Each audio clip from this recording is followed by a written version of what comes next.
Hey everybody, welcome to the Horror Slash Show. I'm Jason and I'm with Megan Sinclair. and we got a really packed show along with Sassy Sledgehammer as usual. We have Brooke Lewis Bellas joining us, who's been in lots of horror films, produced, acted, all that kind of stuff. And of course, our first guest, who is just awesome. We have Cerina Vincent. Welcome to the show. Hi, thank you for having me. Yeah, no, thanks for being on Thanks it. for being here. Yeah, we were stoked. I was happy that you agreed to be on, and yeah, so we're gonna talk about quite a few things. Some of the stuff you've been in, some of the stuff that you're gonna be in, or that's out right now. But first off, Megan's gonna lead off, and she doesn't usually lead off with questions, but she wants to this time. I don't. I was told that you are none other than the Yellow Power Ranger.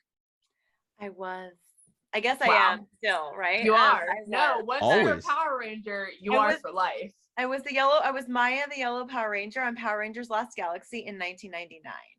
Oh my God. That's the one. That's the fucking one. Is I it? hope you know a lot of girls are like, I think that's when I discovered I was bi. Was the Yellow Power Ranger. so I'm not honored. even kidding you. It wasn't even the Not pink the one. pink, It was the yellow one. Yeah. Yeah.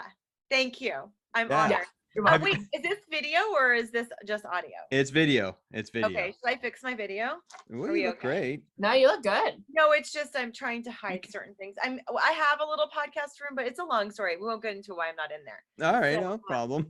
Okay. No problem. Are just you make happy sure. with what you see right now? I think so. I mean, I think I could have a better background than a bunch of like writing, but I'm just It's gonna okay. hide it with my hair. We'll There you go. read your grocery list and your chores. It's okay. Yeah. We know you're a mom. We know you're a mom, so it's all good. Have you ever started off a podcast with that, like finding out that you've turned people bi? No, it's like No? my favorite podcast ever now. Yeah, no, I'm honored. Also, I love your t-shirts, by the way. Oh, Thank you. Creeping Thanks. it real. Grace Yeah. Kelly. Creeping it real. That's Grace Kelly, Creeping it real. I failed on my t-shirt game today. No, So no, I'm so honored. I mean and it's Yellow Power Ranger, not the pink one. Yeah. Not the pink one. Yellow. Yeah, yellow. Yeah, no, that's as good a compliment as it gets. So there's, like I said, there's a lot to talk about, and we got a period of time to do it in. I do want to talk about a new movie called Secrets in the Water. Yeah. So I'm gonna hand the floor to you. I mean, tell us about this movie and your role in it. So it just came out to like everywhere. I think like on demand streaming, Amazon, iTunes, on demand. Did I already say that? So we shot this movie in Hawaii, which is just magical, right? So that's a gift anyway, but it was right before the world shut down. So it was we wrapped February 27th of 2020, and it was like a week later. Yeah. Like, Oh wow. world life as we knew it changed, right? Shut down. So so it was just like a really magical shoot and so fun to shoot in such like in paradise. And then just extra magical because then like we didn't go anywhere for that forever. Yeah. But so that's like the back, behind the scenes. It was just super special. And also behind the scenes, I had just like my baby just turned 1 and I had him on set with me. So I was still like a new, exhausted, tired mother, still not sleeping. But the movie is a really fun, like crazy thriller. I think it was meant to be on Lifetime. It apparently was based on a true story, which is so fucking sad. But I play a mother whose daughter goes missing and then turns up in the ocean. Turns up they she's dead on the beach, and it's about trying to find her her daughter's killer. So it was like, makes me want to cry. It was like extra powerful playing a role like that and different now that I am a mom. Yeah. Oh yeah, for sure. Right. Like, yeah. You think you know what it would be like to lose a child before you have a child, but until you have a child, like it's different. Yeah, 100%. 100%. Was this like the most Was this the heaviest role you've ever had to do? Because I mean, that's pretty heavy, but That's a lot. That's a really good question. Mm. Maybe. maybe. You know, here's the deal. You ready for this? Oh yeah. I texted you this earlier when I like texted you back like a one-word answer that felt so rude, but I'm used to it. I didn't mean to be rude. No, I'm used to it. That's not like me. I usually put like lots of hearts and things after whatever I say, but Great. Then no, I'm special. yeah. I'm gonna send you hearts right now. Okay. Anyway, we do so much work that no one ever sees. So I fall in love with every role I auditioned for, and now we're auditioning from home, right? COVID. So this weekend, I just did a 12-page self-tape, which ends up being 6.5 minutes of work, completely memorized. One scene was 8 pages long. You would never, ever shoot 8 pages at once on a No, that's theater. So it's theater, right? Yeah. So you're having to memorize these words like it's a play. Yeah. And you have like 12 hours to do it. Wow. And costume changes. And for this role I just auditioned for, like she's a schizophrenic character, and so like one of her personalities has a Cockney accent. And then today I had another audition. I was shooting for something else. So like when you asked me the question, I'm circling back to your question, is this the meatiest role I've ever played? I feel like I've like played all of the roles. Yeah. Like I forgot, like, well, I don't know which ones. Maybe it was Could have been. I mean, I don't know, but like I do so much heavy work in my home all the time that I want to edit it together and release it as a feature. Yeah. All of them. That's interesting. That's interesting. So let me ask you, because you said you fall in love with all your roles, and I always think about that. Like I always think of like I get emotionally attached to people and to things in my life. Whether it's like, I mean, I never went to camp, but I imagine if I went to camp at the end of camp, I'd be really emotionally attached. So is it hard for you to finish on a film? Like if you obviously if it's a great experience, is it hard for you to move on to the next film? Well, that's a really good question. So, okay. 2 for 2. Yeah. So, well, nobody's asked me that question before. So, no, it's not. Okay. But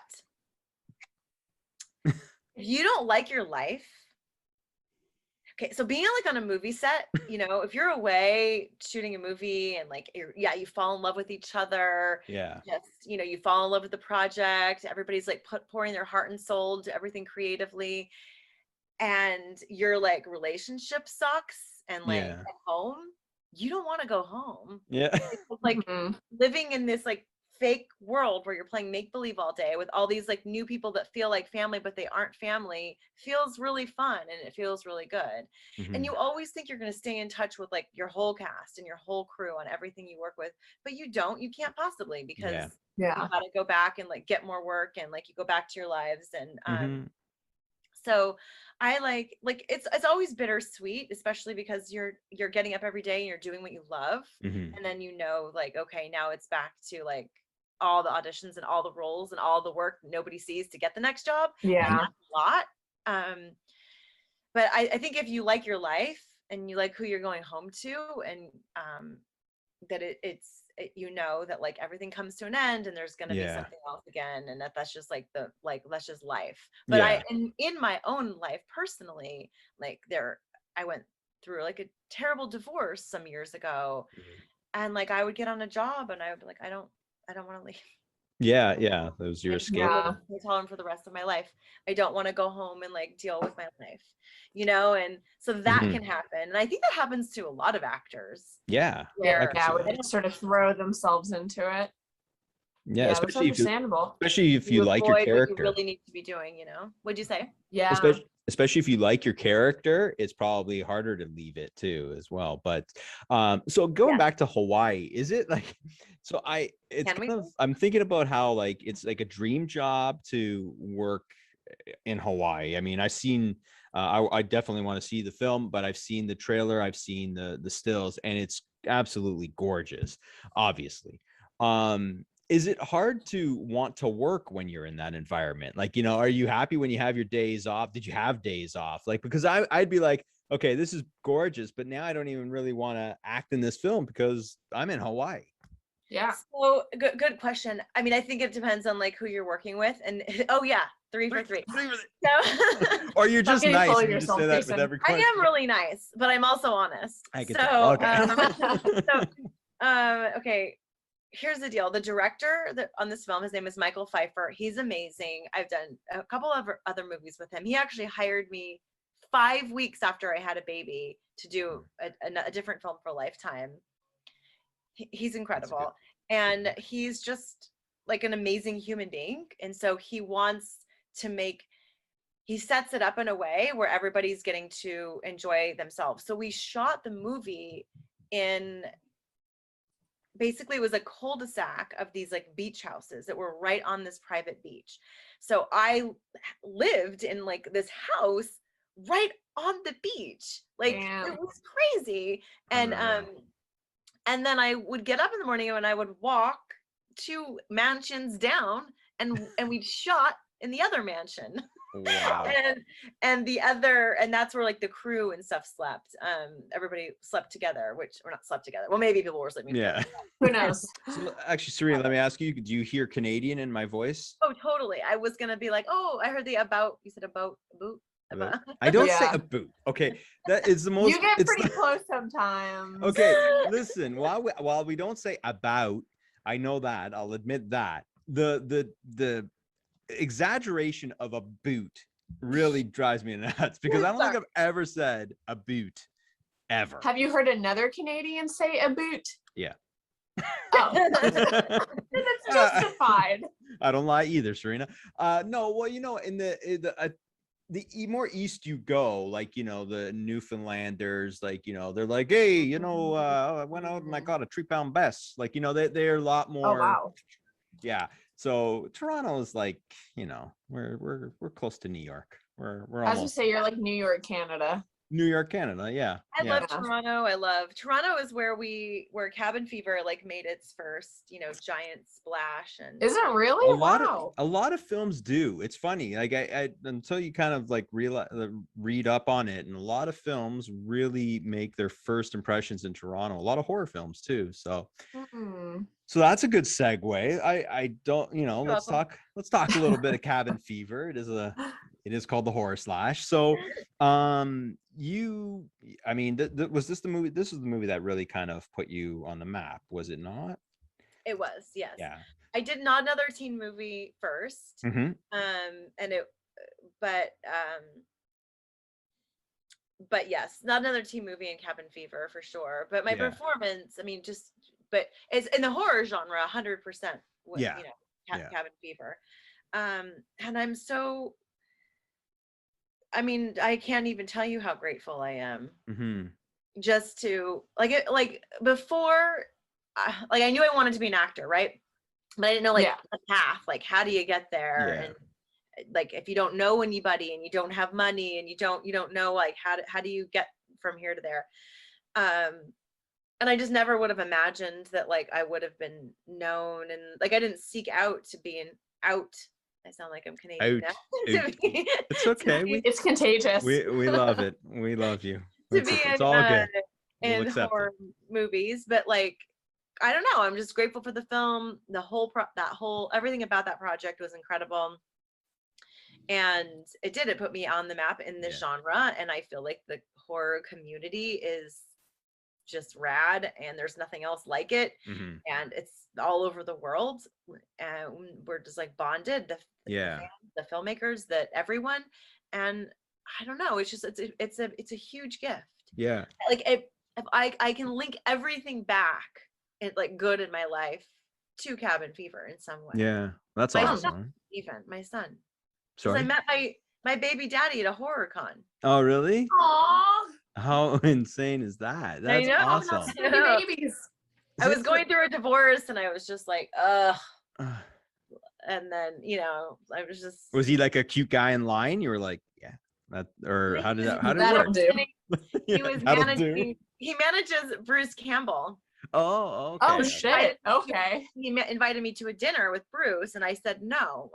I don't know. Well, okay, hang on a second. Why would you say no to a dinner with Because Bruce? I was like, I had taken a red-eye flight, so I hadn't Oh. slept, and I was like, I don't think I just don't. And also, I was like, if he's inviting me on a date because I'm married, so I was like Yeah. confused, Got and it. I just declined. I was like, I was separated, but I just declined. Anyway, cut to now, we have a baby. That's awesome. Okay, Spoiler so alert, we have a baby now. so he was a manager. He wasn't like, because like I'm sure like if fans would be listening to that, they'd be like, "Oh, I got a shot," I could have been the one. Well, I could did. have Like been he me. just like walked up and asked me for my number, and I just gave it to him. And this girl sitting next to me was like, "You just gave that guy your phone number," and I was like, "I did. Oh my god, I did. I didn't mean to." I think it's like a work dinner. Anyway, it was like all like work related, but anyway, That's but all right. now. Cool story. So But Cabin here we Fever. are. So Cabin Fever gave me a lot. The movie was amazing. Mm-hmm. Like the cast, like we all bonded. It was before Eli Roth was Eli Roth, right? Yeah. Yeah, that's kind of crazy. You're Yeah. like an OG. Yeah. Yeah. So, and it's funny because I've always said that, like, you almost like in this genre, like whether you want to, make your living in the horror genre or not, you make that one iconic film, and I always say you got a home for life. Like, Yeah. you're always accepted, you're always embraced, and you always got something to do. And that is awesome. I mean, you could never work again. I'm just saying that's not the case, but I'm just saying you could decide to retire and you could just do conventions and just live off of Cabin Fever. I mean, if you wanted to. Am I wrong? Well, I mean, I don't want to tell you you're wrong, but it's probably not enough to live. Well, okay, not live off. Okay, sorry, not financially. I'm totally joking. No, no, yes. If I hope that I continue to work. Oh no, that wasn't what I was meaning. But yes, you're right, and you're totally right, and it is just this. It's just this awesome community. Yeah. I mean, I feel like everybody listening understands it. It is. Yeah. It's very accepting. It's very, yeah, no, that's cool. So let's talk about Eli Roth. And, this was a long time ago, like you said, before he became what he is now. But this was right at the beginning of his career. What was he like on set as a director at the time? So he had and has, but I'll just say, like, he had the most confidence ever. Like when I think back at how young he was just 30, I think, barely. Wow. And he was so confident. Yeah. He was like, this movie's going to be huge. This movie's going to make everybody start. And he's like, you have no idea what's about to happen. And we're like, really? I mean, it's fun. Like, we're having an amazing time, but like, how we do so many things, and everybody thinks it's gonna like do the thing that Cabin Fever does and did, but it didn't. It doesn't, and not every movie does that. And so we were all just like, okay, yeah. I mean, we believed in it, and like we were having everything was like authentic, and our bonds, and like we were all pouring our heart and souls into it. But I mean, we didn't really know that it was going to be like that. But he would come to set every day, so positive, so excited. He used to sing this song. He'd say, "Hey, Serena." I'd say, "Hey, Eli." It's just silly, fun all the time. But we got the work done. It was, we shot on film, so like we weren't messing around. No, yeah, for sure. And I mean, he was amazing, and he was right. Yeah. He's right. People freaked out over the film, and it changed his life. It changed all of our lives. For sure. Damn. That's cool. That's awesome. But then speaking of horror movies, I always like to ask the guest, what is like your top 3 horror movies? Okay. Jaws. If that counts. Yes. That definitely counts. I wrote an article about this in a book. Where's the book? So, Jaws. Okay, the movies that I watched over and over again, like over and over, were Jaws and Ghostbusters. Okay. Oh, nice. Those were my favorites. Yeah. Poltergeist scared the shit out of me. Like it ruined my life for like a few years, you know, and It ruined your life. but then it did. I just like couldn't sleep. I was young, and then but the number one, and if you haven't seen it, I classified this as a horror movie, is Soylent Green. What? Soylent Which Green? one? Soylent Green. Soylent Green? Soylent Green. Have you seen it? No. No. What is that?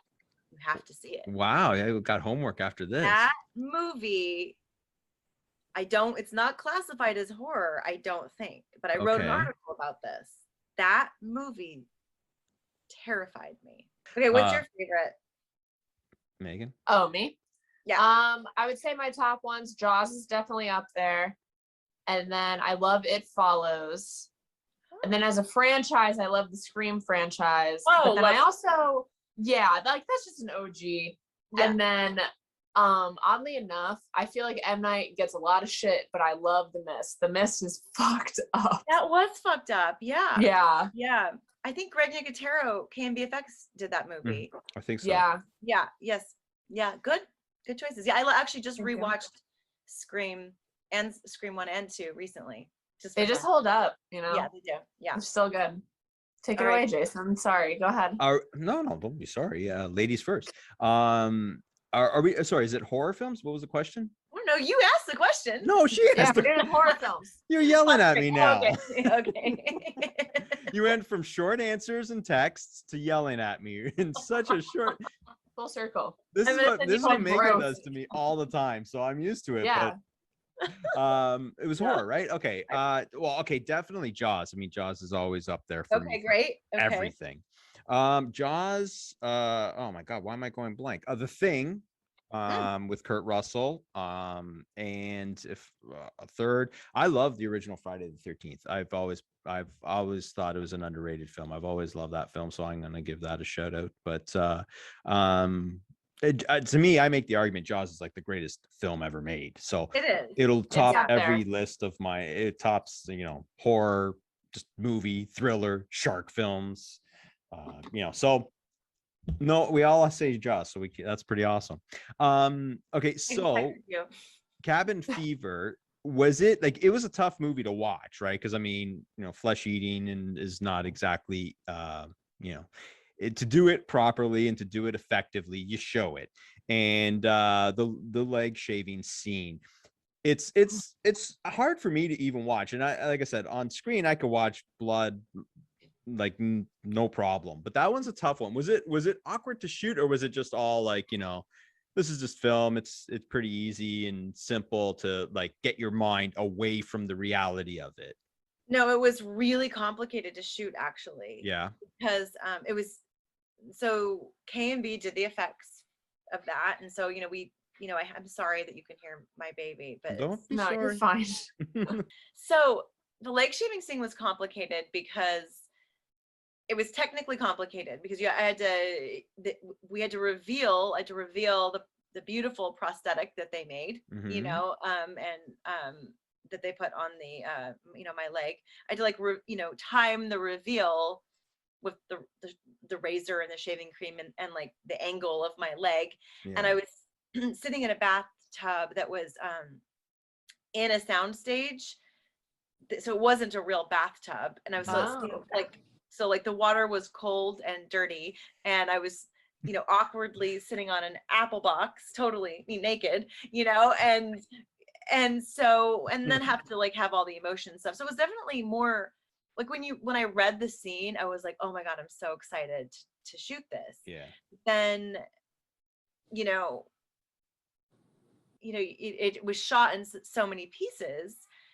The beauty of that scene is really like everyone, right? It's like takes a village. It's the editor, it's the sound effects, it's the music, it's the score, it's without the sound effects, that like skin ripping. Is it the same scene? I don't know. So definitely complicated to shoot, but I think they did a brilliant job putting it together. Yeah, no, it definitely gets the point across for sure. So you and I'm go for questions, so I mean, sorry if it's a bit of a tricky one, but you went from Not Another Teen Movie, where you were completely naked in that from beginning to end, to Cabin Fever, where there was some nude love scenes. After that, did that become a problem for you? Was it like forgetting work? Was it something that you had to contend with?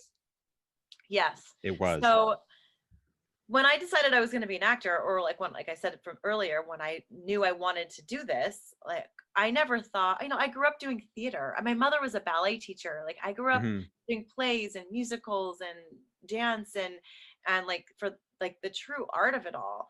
I never imagined that I was going to be, it never occurred to me that someone would even ask me to do nudity. Like I didn't even think about it. Like I hadn't even had time to think about it yet. Really? I was young.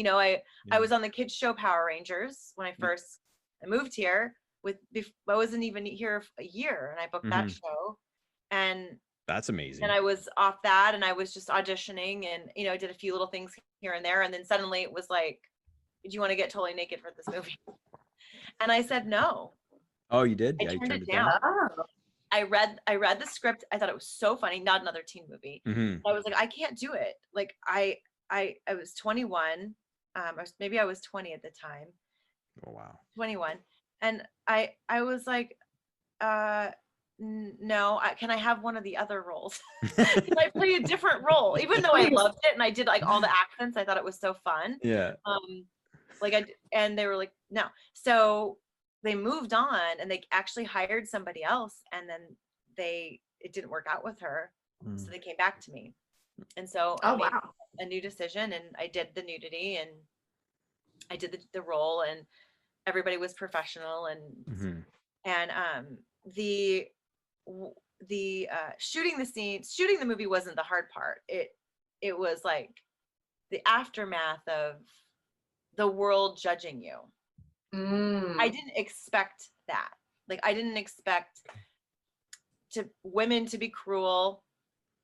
I didn't expect like and then like all the lascivious energy that comes with that. With it.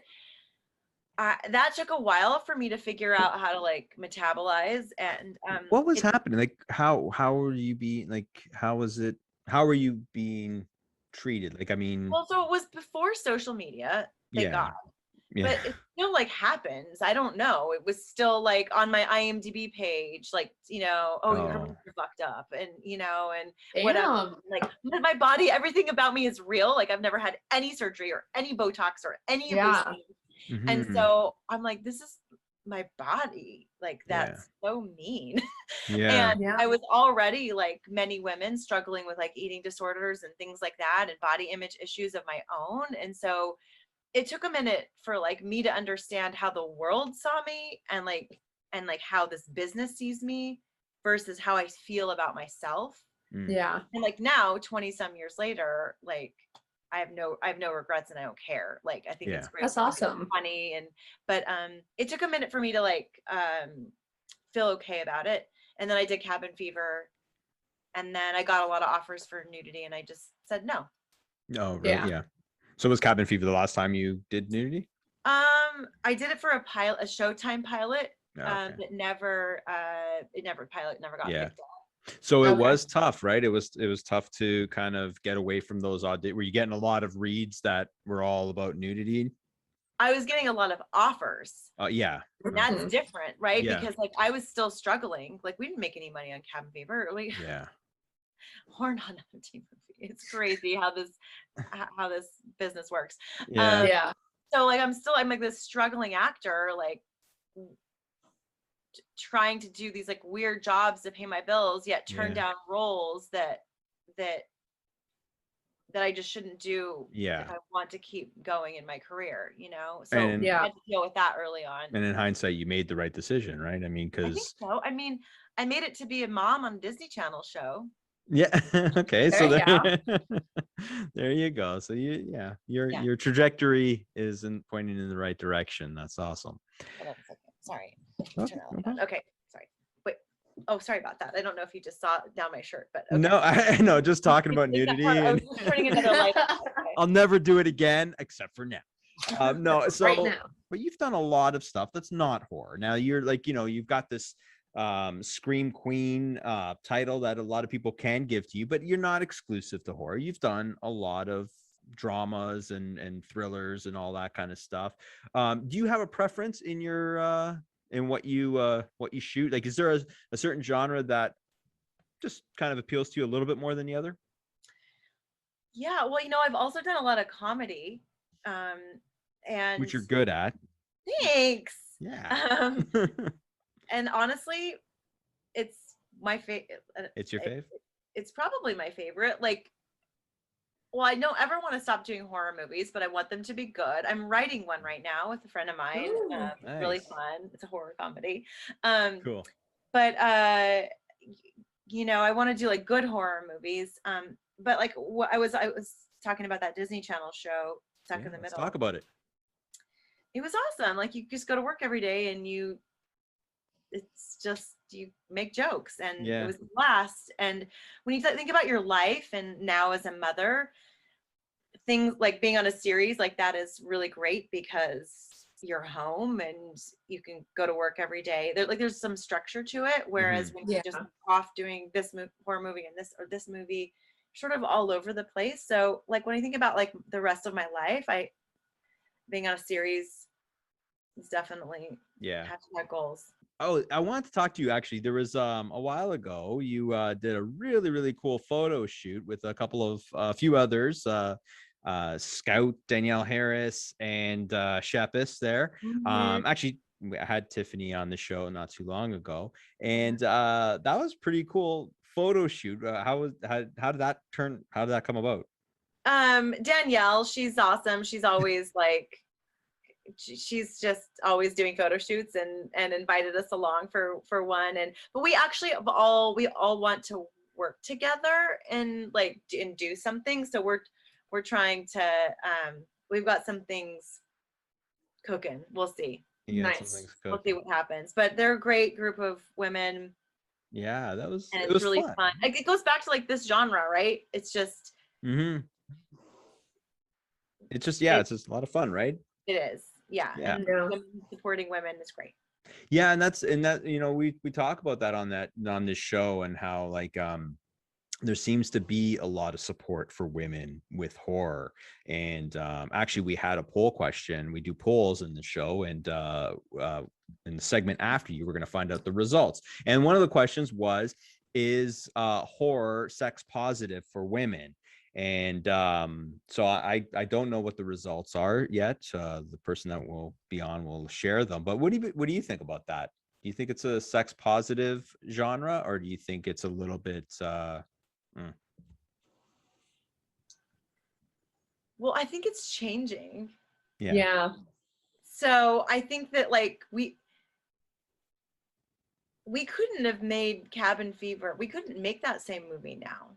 How so? There's just too many things that aren't politically correct. Okay. Yeah. But so, okay, this is my argument though. I mean, politically correct, I mean, there's nothing wrong with that, obviously. But like, I always believe that art should be art. And if it's artistically valid for a story, for a film, for a show, then, you should be able to do it.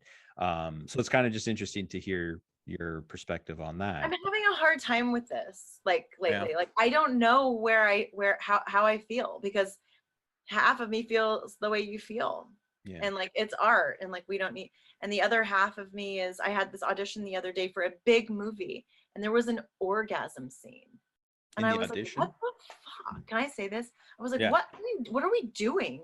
Aren't we past this? Yeah. That's not something that you audition. Yeah. That's something, I'll do all the other scenes, and I've done these kind, and then that's a scene that you get through on the day. Like, you don't have to read for it. That's not like something like, oh, here's my greatest fake orgasm that I can offer you. Right.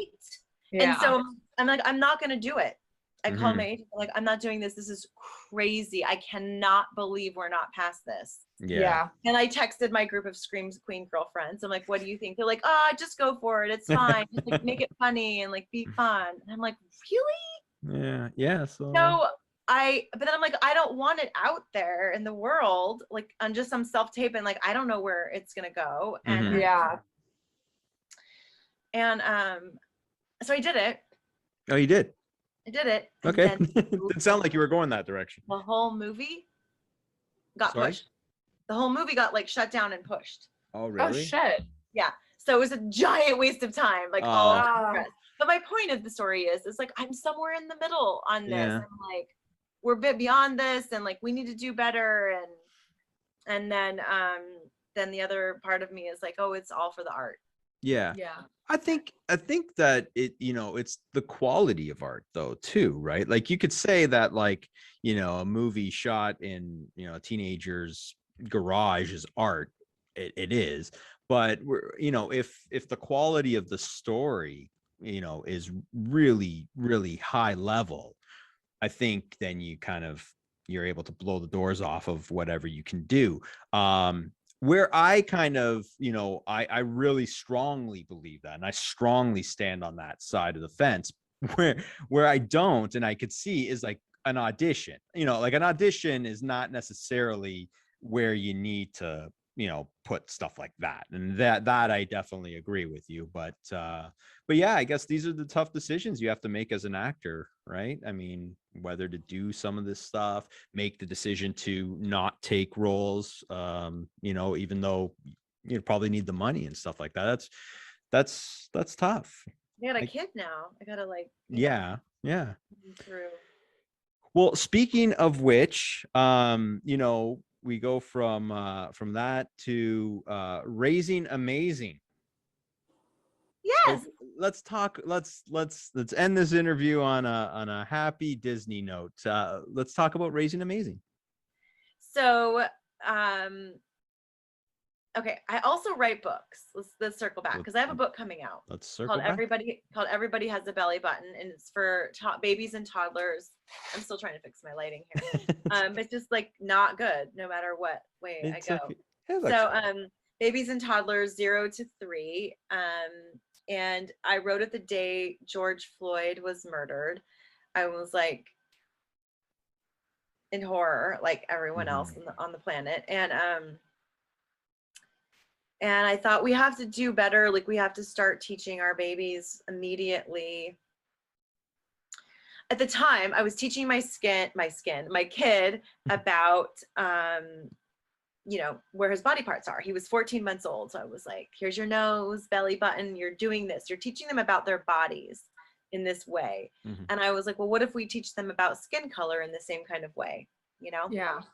And so I said this cute little poem to him, and on the day of, you know, his George Floyd's death, and he loved it. My kid loved it, and so I put him down for a nap, and I wrote the whole book poem, and it's being published in January, and it's called Everybody Has a Belly Button. Oh. And it's very sweet. And I found an incredible artist. It was really important to me to have a Black artist and a female artist, and found this extraordinary young woman who said yes to doing the project. And anyway, it's coming out from Skyhorse Publishing, but that's awesome. Sorry, to go back to the podcast. So no, but that's great. I wrote this other book that I had sent to my baby's pediatrician. It's for kids about kindness. And basically my son's pediatrician called me and said, hey, we should do a podcast. And I was like, I can't. I'd have like, on what? And he was like, a parenting podcast. I'm like, I'm a new parent. I don't know anything. I can't host a parenting podcast. And he was like, no, that's the point, is that we're going to talk to all the experts. And but there, you know, there's never been like a celebrity and a doctor that have done a podcast together and blah, blah, blah. And I was like, okay, I'm in. Let's do it. So you know, it's called Raising Amazing, and it's everywhere you can find podcasts. And we just finished season 1, and season 2 will start up right before Halloween. And so all you parents out there, and especially parents of young ones, of toddlers, we're getting doctors and celebrity parents to give their expert opinions and advice. Awesome. That's so exciting. Yeah, I listened to an episode, and it's fun. Good job. It's a labor of love, I'm sure. It is a labor of love. Well, that's awesome. That's what it's all about for you. We could tell. Honestly, thank you so much for doing this. Again, I'll excuse the short texts. But I said yes. Sorry? Yeah, I know. That's right. How can I Did complain? you No, check I'm your just. phone? I just sent you a bunch of Jeez, Jason, be Oh, nice. did you? Oh my God. I'll check it. I'll check it Okay, I after just sent you a after bunch the of hearts show. and kissy faces and all kinds of things. Oh, that's great. I'm no, Canadian. Don't worry. I'm polite. I'm Canadian. I'm nice. I'm just bugging you. But okay, well, I honestly, am too. Okay, good. I'm okay. not Canadian, but I'm nice. So no, thank you, Jason. Thank you, Megan. Yeah. You guys Yeah, are Yeah, thank you for being here. fun. Yeah, and I'm going to check out your new film as Secrets well. in the Water. Sorry? Secrets Yes. in the Water. Yeah. And as well as I gotta watch it back with that one you suggested that scared you. Soylent Green. Yes. And I will Okay. I will definitely let you know my opinion on I'll it. text it to you. Okay. Okay. And yeah, I appreciate you guys. Thank you. Thank Yeah. you. Fun. Thank you. Yeah. We'll do it again. Okay, do it. Awesome. Let's do it. Okay. Bye, Bye. Serena. Bye. Bye. All right. Next on the show, we have another horror actress producer. She does it all, Brooke Lewis Bellas, and we'll wait to get her connection. There she is. Hi. Hey, hold on. Let Oh, me we got your sound. hear me. Yes. I know my Yep. audio had to click it on. Hi guys. Hi. How are you Hi. doing? I'm great. I'm excited to be with you. How you guys doing? We're doing Good. great. Good. How's the audio? Good. Audio's good. Yeah, you sound Audio's great. Love your Thank backdrop. All my stuff. Yeah, that's Love it. awesome. Good I tried to display the horror stuff a little bit more. I like it. Positioned. No, there's no Sinatra Club in there, or is there? Oh, do you know I do not? I'm embarrassed to say you just busted me on No, air. no, because you Damn, said Jason, she just got on the show. I know, really, Jason. I'm gonna have Megan slap you. Oh my gosh, I'm Yeah. so embarrassed because that is one of my most proud pictures, and Yeah. so I do not. No, okay, and fair enough. You said this is more the horror based, so that's why I said that's why it's I'm sure not there. Otherwise, I'm sure you would have had it, right? So, and don't encourage Megan to slap me because I will. Yeah, she'll sign up for that all day, any day. I'll bring my ass to Canada. I like her already. Maybe it's the fact that Sinatra Club was, with all due respect, 7 years of my life, so it was like traumatizing. So maybe I'm like, Yeah, that's a lot. right, like unconsciously, like, okay, no. Okay, Yeah. so we're more than horror on this show. Let's talk Sinatra Club. 7 years. That's a long time. Why? Great question. Thank you. So 7 years of my life. If I had to answer why, first and foremost, I believe that everything happens for a reason. The old stupid cliche. I'm full of cliches, guys. So I believe everything for a reason. I believe everything truly in divine timing. And I believe that whether it's personal or professional, there are lessons in life that we need to learn to grow. So Yeah. I am saying that, right, for a reason, that it was truly one of my most challenging projects of my career thus far. And I've had many challenging projects. So that being said, for me to be inspired, anything that I come on to as an actress, unless it's for a big paycheck that I need, honestly, then I'm coming on to be inspired or to inspire, hopefully, and inspire. And as a producer, especially, because for your viewers who know anything about producing, who are aspiring to produce films, it is one of the most difficult jobs in the entertainment industry. It is, like we said, 7 years it took me for this particular film. And so why, for me, I was so excited to come onto a film that was based on a true story. I sort of always wanted to, be involved in something that was based on a real life situation. And this was based on the night John Gotti, yes, real life mobster John Gotti became John Gotti. And that's sort of part of the tagline and description. And it's about Sal Ubat's Polisi, who actually was John Gotti's best friend, right-hand man with the whole crew, and was one of the rats, ratted him out, owns it, went into the witness protection program. Get this, this is talk about like fate and divine timing. I happened to be at a Halloween party, 2004. I met this guy who lived up in San Francisco, down here in Hollywood, and he started talking to me about a script he had stumbled upon. I said, tell me more about it. He tells me the premise. I said, send it to me. He's like, maybe you can help raise financing. Maybe you can act in it. Maybe you can get involved. We're all Italians here, blah, blah. So I said, send it to me. Fell in love with it. at a Halloween party, Miss, one of the Scream Queens over here, Yeah. proudly, right, Megan? It's like, talk about craziness. And I read it, I love it. I jump onto it 7 years later, and I absolutely love the story. Again, that it's based on truth.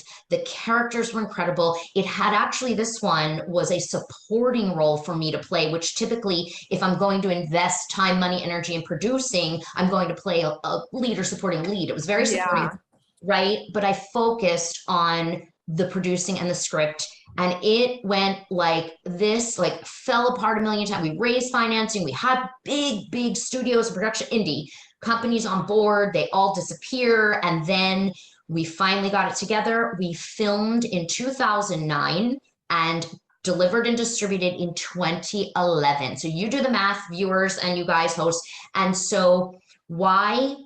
It was something I believed in. It was something I loved. And again, true story. So there you have it. Cool. Damn. That's amazing. A lot. That's a labor of love, right? I mean, Yeah. That's kind of a theme of this show is like, you got to do it for the love of it because it'll test you. So, okay. And I'm kind of glad that you mentioned about the importance of producing. Now, you are an actress, you're a producer, you're a writer, you do it all, and you're very proud of that. And, Thank you. and that's awesome. And you should be. Let's talk, because there's a lot of people out there that really don't know what a producer does and how hard a producer works. And so let's just take, because I mean, it varies, different producer jobs and different films, but let's just take a lower budget horror film, for example. And you are the producer on it. Take us through the steps of producing a low budget horror film. How long's the show today? So I'll give you the Reader's Digest version, like I always like to say, but thank you first and foremost for acknowledging I'm an actress first and foremost, because it's so important to me, honestly. And people, and I hear a lot of my actress friends who are now producing constantly say like, oh, now people are only coming to me to produce and not acknowledging the actress part, which is like, oh, because my inspiration for producing was to create more roles for myself as an actress. So in the short, long version, and more importantly, thank you, because it hit me right here, you guys, for even acknowledging how hard producing is.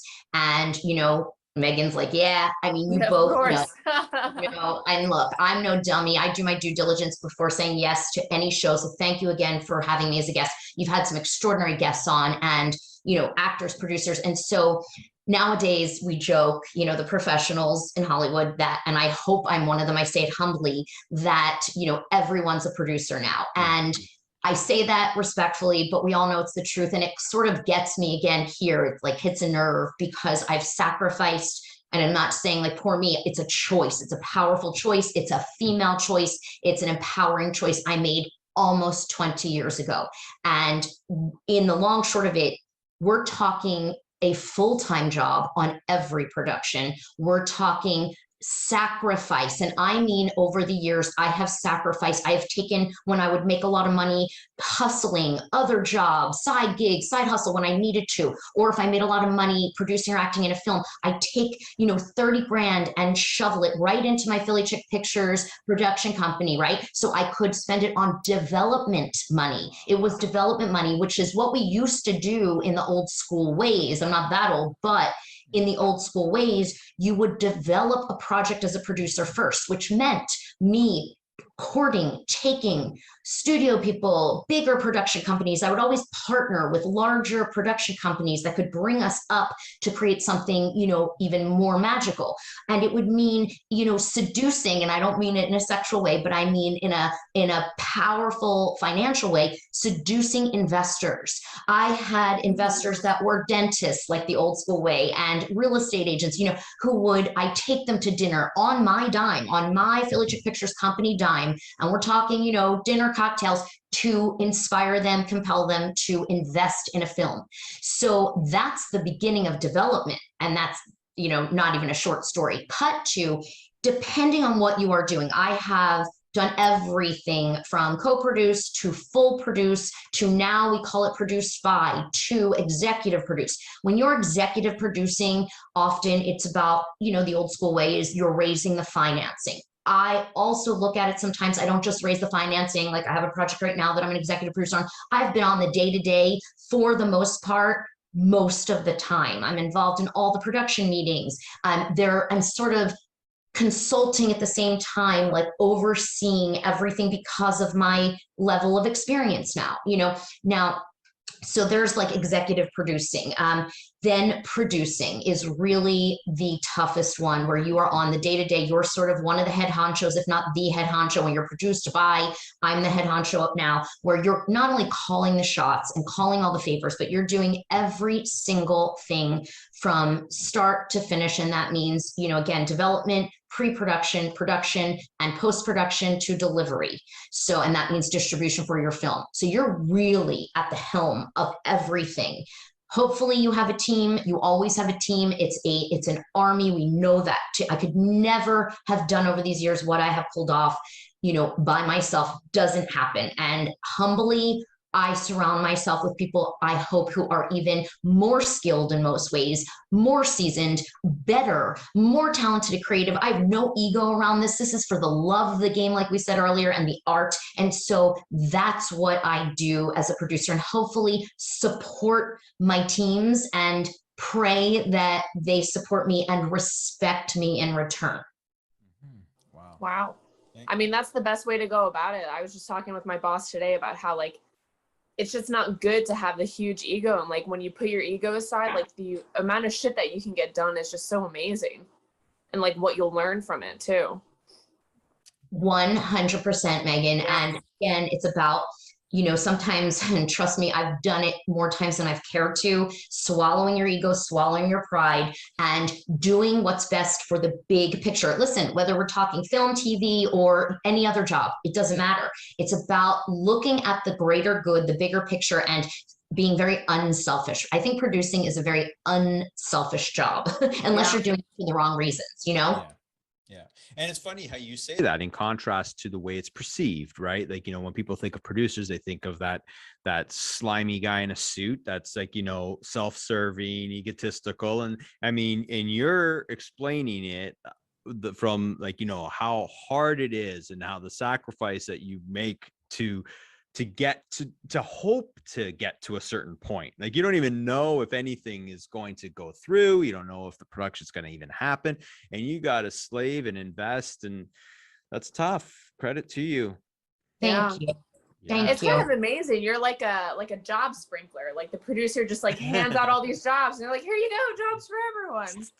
I do my best. But one thing I will admit, I will tell you, I'm not a line producer. I've had to line produce like the short films and the web series and stuff. Yeah. But when it comes to like a respectable feature, I think another important thing about producing, just like an important thing about acting, is you have to know what you don't know and defer to others and delegate. And listen, Megan, I'm a chick. I'm a control freak. I'm a crazy Virgo. I know it. I own it. Like, you know me already a little bit. Like, what you see is what you get. I don't pull punches and BS. And so, I know what I don't know. So then I have to bring in great line producers who know how to do a full budget. I have Jim Pacitti, like one of the most badass attorneys, who's part of my production company, Philly Chick Pictures. He's like a big brother, my big Italian brother from Philly. And right. So again, you want to surround yourself with people who have strengths that you don't have and know that you don't have it. When, sorry, Megan, did you have something, or you? No, go ahead. I was just agreeing with everything you were saying. So as a woman, from a perspective of a woman, how has things changed? Like, I mean, we keep talking, and one of the consistent themes in our interviews is like how a lot has changed in the industry. How have things changed from when you started to now? Wow, great question. So first and foremost, and I hope this doesn't sound egotistical in any way, but I'm being honest, like back in the day, 20 years ago, come next year, when I moved to Hollywood from New York and I launched my production company, I really was one of the few female producers that I knew. Like, I had friends who were looking into getting into producing and would say, can I come assist you and learn the ropes? And, so back then it wasn't so, I mean, again, it's like now everyone's a producer, which let me say, this is a great segue. And again, I want to be honest without being offensive. Back in my day, you were never, never as an actor thrown a producer credit for acting in a film, which you now know that's the Hollywood thing. It started there and it's now trickled down to our indie film circuit. So I say that we're, of course, and Megan, I sound like a total asshole, but I mean it. Like, it kills me when I'm spending, 3-7 years producing a project the right way. And I'm watching some of my peers get, oh, I have 16 producer credits this year. Not possible. Okay. Like, honest, let's be honest, right, Megan? Like, you're talking to produce a film or even a web series or even a short properly. I mean, we're in freaking post-production for 6 months on a 10-minute short film that I do because I want it done right, So how are these people producer on 16 projects? Again, I'm a spiritual person. I'm a very supportive of women, I hope. And, I try, but I'm honest, like, it gets me, and I try not to compare. I try not to I stay in my lane. I've learned to stay in my lane. I try not to focus on what other women are doing, and the ones who are, the women I surround myself with, let me say this, and I have a lot of incredible, I'm a girl's girl since childhood. I have the most badass, amazing women in my personal life, in my professional life, and there's a reason. We're like-minded. We are drawn to one another. We're not afraid. I'm a glam girl all the way, and I'm a fancy pants, right? But I am not afraid to get into the trenches and bust ass, especially on a project, and I will work and sleep 2 hours a night to get it right. So that's how, like, so many of my beautiful girlfriends are. Like, real quickly, like, and I could shout out to so many, but right now we're in Halloween horror month, so we have Shriek Fest here, in town. Denise Gossett, shout out, I love you. I'm actually one of the celebrity judges this year for 2020 and 2021 for the 20th, happy 20th and now 21st anniversary. So, like, she's one of my best friends, which we met through business and then became, best friends. Someone like Denise, who's such a powerhouse, who we support each other. Shout out Stacey Lane Wilson, forget about it. I mean, we are not only best friends, but she is one of my partners in crime in the business. I mean, God bless Psychotherapy that she wrote for me a short and she directed it and we produced it together. And it's exquisite and beautifully shot. And now shout out to the Second Age of Aquarius that we are finishing post on right now, that she directed and wrote with Darren Gordon Smith. And she wrote me a role and I acted and I executive produced it. So I'm good at giving little shout outs, but I'm just giving examples of two very powerful, beautiful, wonderful women who happen to be my best friends in the horror genre. And again, I could name so many more, but those are the women who I gravitate toward and to, because we support one another through thick and thin. That's so important. Like, I don't know, women supporting women has definitely, like, changed the game a little bit, because, like, you had this thing where it's like, okay, there's one woman in the room of 20 men, but now it's like, it's slowly evening up because women are supporting each other on these things. Instead of being like, oh no, I'm the one woman, stay out of my lane. It's like, come on in, babe. So it's like, it's nice to see.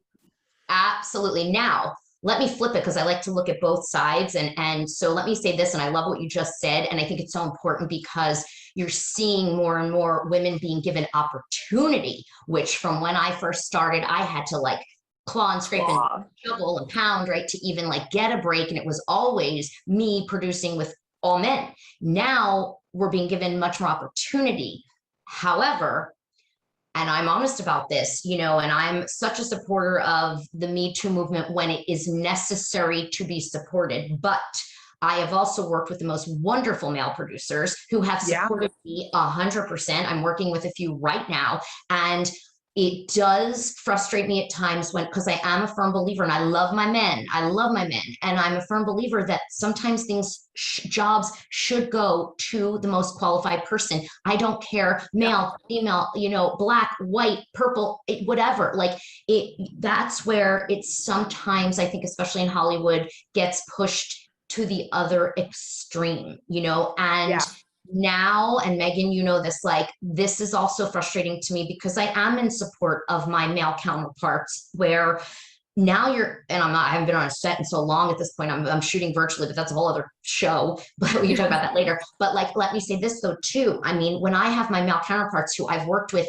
who have seen me as an actress in nothing but a robe and have been nothing short of respectful, and they are being cornered or passed on or being accused of looking in the wrong direction. Like some of my male directors come to me in confidence and say, I'm scared to look in her direction when she's fully clothed on a set because the Me Too movement is so, and so I don't believe in extremes. I'm very like fair and reasonable. Yeah, it just comes down to balance. That's the thing, is like you can't fight one extreme with another extreme. You just have to meet in the middle. Yeah. That's all it is. It's not like fighting fire with fire. It's just smoldering the fire. That's all it is. Perfect. Well said, ladies.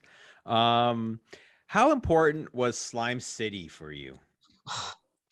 I'm gonna cry. I love you asked me that. Okay, so I love all your questions. You guys, you're amazing. I love your show. I'm a fan. So thank you. You're welcome. So, and I know you guys are such true blue horror people, and so is your audience. And so I love this question because it's so crazy. Like, again, the trajectory of my career was bizarre. It was totally different than anyone else's. And so I share that because for the actors who are watching this, like anything can happen. And I say that because I went from doing musical theater, Actors Equity Association contracts in college, to doing a lot of comedy. I come from like comedy and improv, to booking Tony and Tina's Wedding off Broadway, doing that show, mobster comedy, for 3 years in New York, right out of college, to doing a lot of mobster movies, to never in my wildest dreams did I think I would become a horror actress or scream queen, which I love. And so even though I was a horror fanatic fangirl as a kid, oh my God, but we can talk about that later. So back to your question. So I never knew this was happening for me. And after, I performed on Broadway and network sitcoms on Fox, and no one knew who the hell I was. Mobster, Sinatra, whatever. So all of a sudden, I get this incredible opportunity I want to say this so I can be clear about Slime City Massacre. So my first welcome into the horror community, which was really in the thriller community, which is a genre of horror, which I love, my favorite. I'm a Brian De Palma freak. So, and Hitchcock and all those. So I started, my first breaks were Kinky Killers, Polycarp Kinky Killers on Showtime, total mystery, sexy horror thriller, to then I Murders, and you're talking like $1 million budget films, mystery thriller. And again, Kinky Killers. And I'm saying this all for a reason. Charles Durning, rest his soul, from Dog Day Afternoon to Tootsie, Michael Pare, Eddie the Cruiser, Streets of Fire. Fine. I Murders. I get to star in with Billy D. Williams, William Forsythe, Tony Todd, for all the crazy horror fans, right? Candyman, congratulations. Gabrielle Almore, Frank Grillo, and the list goes on and on. So why I'm bringing this up, I was sort of like catapulted into the horror thriller genre and got the title Scream Queen bestowed upon me gratefully. And next thing you know, the horror genre starts coming to me, and I'm talking Slime City Massacre. I'm talking like micro budgeted, so very, very different, from the opportunities I had with Kinky Killers and I Murders. Here's Slime City Massacre. Here's Dahmer versus Gacy, but Slime City Massacre. So I had actually started really researching horror directors and indie, and I remembered Slime City as a young girl, not that young, but younger. Yeah. And I remembered Greg Lamberson, and I knew that he was a very famous writer and very talented. So he sends me the script to Slime City Massacre early on and said, look, you know what? You're becoming the new Scream Queen. And what is your opinion about this? Like, would you want to possibly come on, help me produce in some way and act in it? I'm looking at Debbie Rochon, Scream Queen extraordinaire, who I love to death. I'm looking at Debbie for one of the roles. If you want to play one of the other lead roles, take a look. So I get the script to answer your question now. And I'm like, Slime City, I just did a film on Showtime, another film on Stars. I'm like, Slime City Massacre. Okay. So Greg's doing the, 20-year, sequel reunion from the 80s. And now it's 2008. So I read it and I'm like, holy shit, like this is freaking good. This is smart. The subtext is amazing. And that's what I like. To me, it's for all the writers out there. It starts with the script, period. And I'm reading, and Greg writes the most amazing female roles. I'm reading this, I'm inspired. I'm like, okay, I'm in. The subtext is all about America versus Canada, the differentiating, you know, the two countries and priorities and gentrification and abortion and drug addiction. And I'm like, this is genius. So I actually, for various reasons, chose my role. I love Nicole. She's the hooker prostitute from the 1950s, and fell in love with her. She was supporting lead and spent the month in Buffalo, New York, became an honorary Buffalonian. I'm in love with Buffalo. It was one of the greatest film experiences of my career. And to really answer your question and why you asked it, and I get it, and thank you, it introduced me to the real true blue horror, cult classic genre, subgenre, and it introduced them to me. And I ended up winning in 2010 the B Movie Award for Scream Queen Horror Actress of the Year for Slime City Massacre, due to Greg Lamberson and his writing. And one of the greatest film experiences I have ever had. And I speak about that all the time. I cherish it. I will remember it forever. And that film had so much heart. That cast and crew showed me what you can do on a lower budget if you have heart, if you work hard, and if you still, and it's so important for me to say this because I believe in Greg Lamberson so much, and I just recently worked with him again. After all these years, I think, again, what he proves is that with true art, craft, creativity, he may sacrifice. Greg will laugh at me because he gets mad because I'm such a glam girl and I won't do my own makeup on a set. I'll hire my makeup artist if I have to, you know, and he laughs. He's like, oh my God, we're like, Debbie's such a good sport. Like she'll do anything, you know, I mean, like in a good way. Like she's like, she's so beautiful naturally though. I need makeup. But so like Greg and I laugh, no, honestly, but you know, like he proves what you can do on a micro budget while still keeping it professional. Hear what I'm saying, viewers, keeping it professional, keeping it artistic, keeping it creative, and keeping it at a level of respect, even with his distribution platforms. So that is what I have to say about Slime City Massacre. Wow. Awesome. A lot. I talk. Ms. Vampy talks. No, it's all good. And you know, and you actually did something that I don't know no guest has ever done it, and I don't know if any guest ever will, but you praised Buffalo. So that doesn't happen often. that's We're gonna lose all our viewership, Jason. Back off. I love Buffalo because you know why, you guys? Here's my life, and this is legit. Like, you're good to me, I will be 10 times good to you. Yeah. You're an asshole to me, I'm still probably going to be good to you until I'm the nicest person in the world, until you push me to the nth degree. And then that's when like the freaking East Coast mobster comes out in me and I'm like, you're dead to me. You know, you're freaking dead to me. We're done. Yeah. Like, we are done, right, Megan? Like, that's it. Yeah, and I feel ya.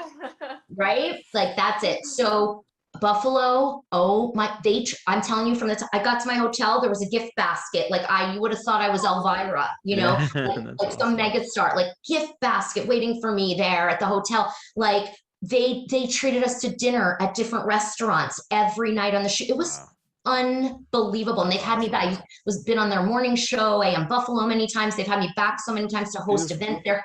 I have just there. And I did a film years ago now in Holland, Michigan, that again, praise galore. They treated us like rock stars. That's awesome. That's so awesome. Sweet. That's what you want, right? Okay, so you mentioned Miss Vampy. Do you want to explain Miss Vampy to us?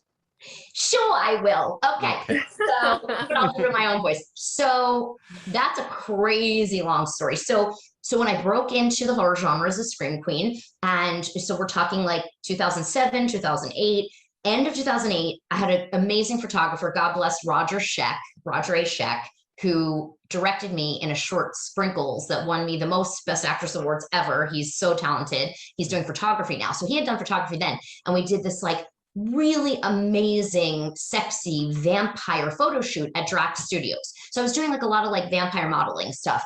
And they would always say to me like, oh, you're such a vixen. You're so vampy, you know? So long story, moving it along. I had, now remember you guys, this is like 2008. So this is the apps and all of that stuff hadn't even exploded yet. I mean, I remember researching like, right, like apps and seeing like P. Diddy, like Puff whatever, was like the only person, right, who like was developing an app. So this really cool company, like media company, comes to me and they're like, well, you're the new it scream queen and you've done all these sexy like vampire photo shoots. We think that we should partner with you. This is great. And for all the filmmakers out there, listen to what I'm about to say.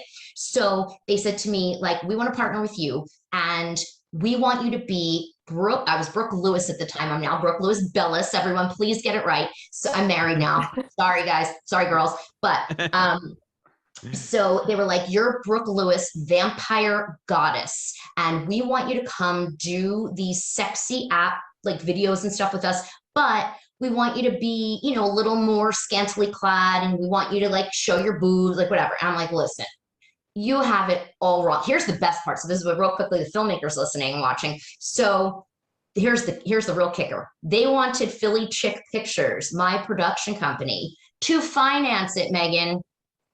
They would then put it on their, they would distribute it on their app, but I should finance an entire like new web series. Okay, so this is where I'm going, bye-bye. But more importantly for me, and again, this is probably for the women who are watching, they wanted me to do a little nudity, which is, I don't have any issue with people doing nudity. All my friends get naked in movies. Good on you. It's not for me. It's just, I'm too insecure. It's just, I don't, you know, I was fighting so hard to be taken seriously as an actress, even though I have big boobs, you know, and naturally. And so I was fighting that whole voluptuous thing, which I love that the horror fans accept and love so much, you know, go chunky women. So like me. So that, so that being said, I was like, this isn't for me, but it resonated with me. And I sat down one day with my partners and my producing partners at the time. And I'm like, they're onto something. So instead of doing what they think I should be doing and to be all sexified and whatever, I want to do and create something that is inspiring to me, that also supports women in some way. And that kind of came a little later, but I'm like, what? So I took the body, I sat and looked at the body of my biggest work at that point in 2008, right? And I went, that would be comedy, mobster movies, and now horror.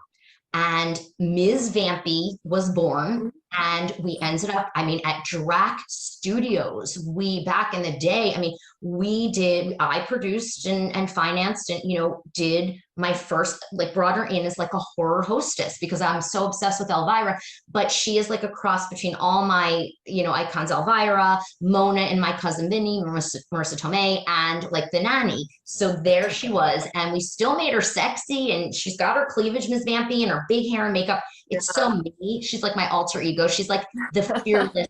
She is. She's like the fearless part of me. She's like the me I wish I could sustain all the time, but Brooke is so emotional and sensitive. And so that's what happened. And we launched her as a hostess, like a horror hostess, and beginning of 2009. And I will never forget, because at this point I was building the horror fans and the horror fan base, and they knew me as an actress and real horror thriller. And then I was like, okay, so we're launching this. We're either going to like sink or swim, right? And the horror fans are going to stay with me and they're going to love it, or they're going to hate it and trash it, and it's done.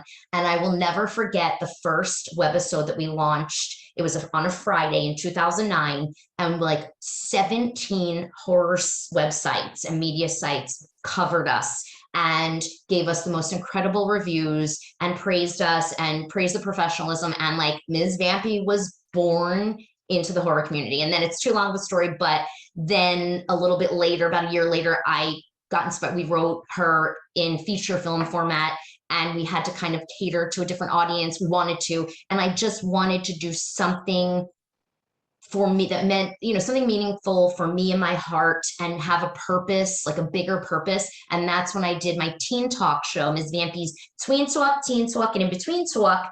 to prove that we could have powerful, strong messages for teen girls. To me, it was so important, right, Megan? Like, I didn't have, as a teen girl, I didn't have a mentor in the entertainment industry, especially the horror industry, to look up to in that positive way. So for all the parents watching, and I know some are our age now and you've got kids, it's tween and teen girls. So that's what I did with Ms. Vampy from that point on.